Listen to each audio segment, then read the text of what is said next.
you out with my kind of theory of apps just really quickly. And so I'm going to show you that. I call it synergy, which is the potential ability of individual organizations or groups, or in our case apps, to be more successful and productive as a result of a merger. So as we can see, there are so many apps out there that you could use, but many of them are limited by themselves.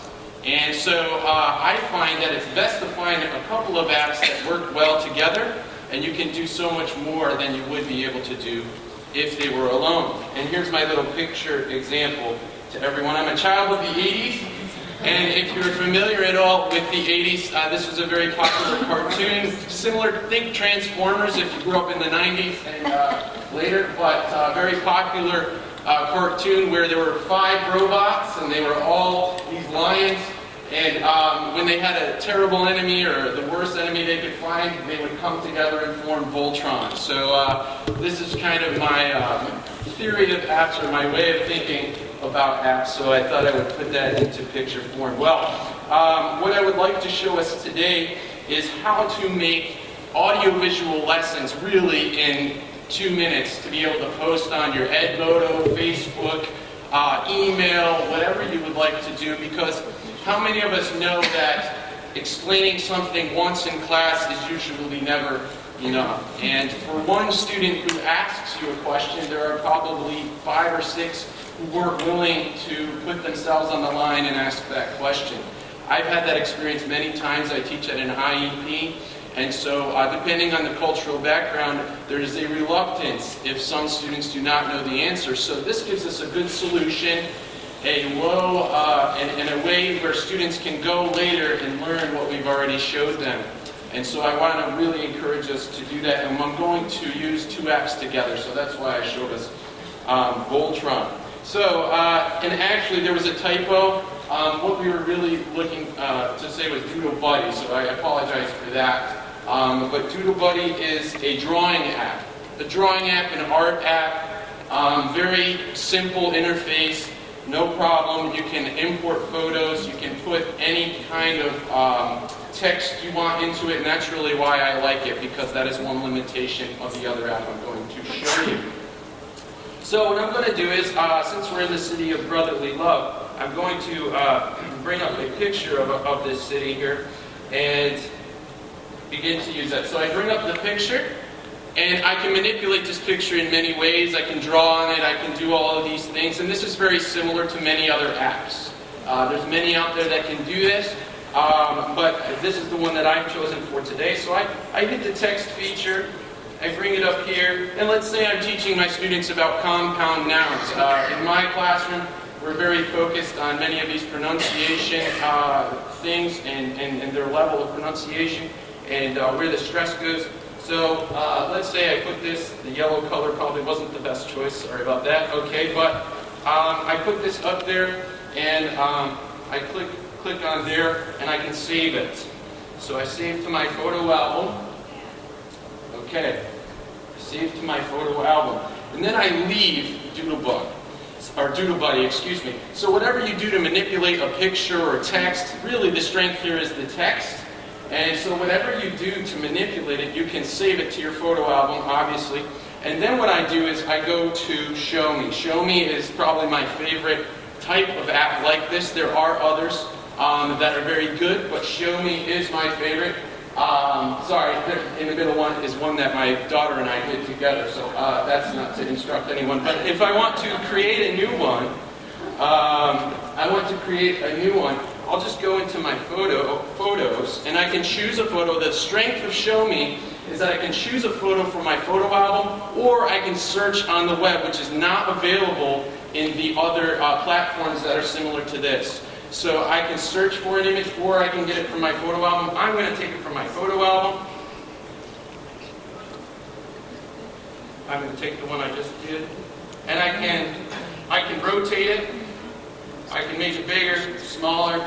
I can put other things, more than one picture. I can add pictures, and I really like that because some of these apps you cannot manipulate the pictures. Whatever size it is, whatever resolution, that's it in some of these other apps. So I really like that. And I would send it, if I sent it to back, I could put new pictures over the top of it, or if I send it to the front, of course the other pictures would go behind it. But it has a nice little tab here, so I would make this large, and then what I would do is I would go to the record. And let's say I'm teaching compound nouns, or whatever subject you're teaching, you can use this for. History, English, even math, and so on and so forth. I go ahead and start recording. This is a skyscraper, which is a compound noun. And I pause it, and I'm done with that. And sorry about my spelling, that D did not work out. Okay, sorry. That is supposed to be a D. All right, so I wouldn't actually give this to the students, but let's say I go to done. And I need to give it a title, and compound nouns, save. Go ahead and start recording. This is a skyscraper, which is a compound, you get the idea. You get the idea. Okay, sorry about the volume too. I could probably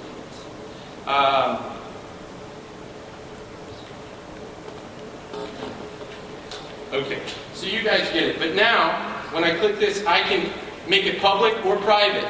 I can send it to my friends on ShowMe. They have a little community of ShowMes. I can post it to the world. Let's say I say the world. All right, and I give the description. I add a tag. Okay. Finish.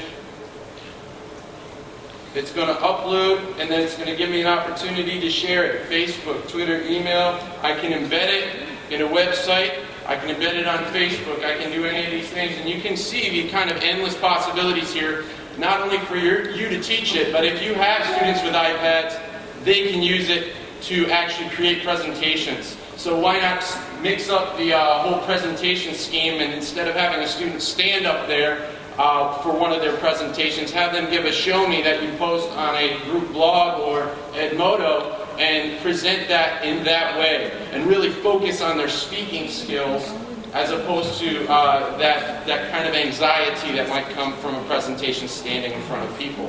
So this is one way to use it. Now if I said, if you want to be a little more elegant, you may use Sketch. Sketch is a little more elegant as far as than Doodlebug for putting in text. It's got nice arrows, and I'll show you one example. I will show you one example of that that's very developed that I have done. Okay, so forgive me for the delay.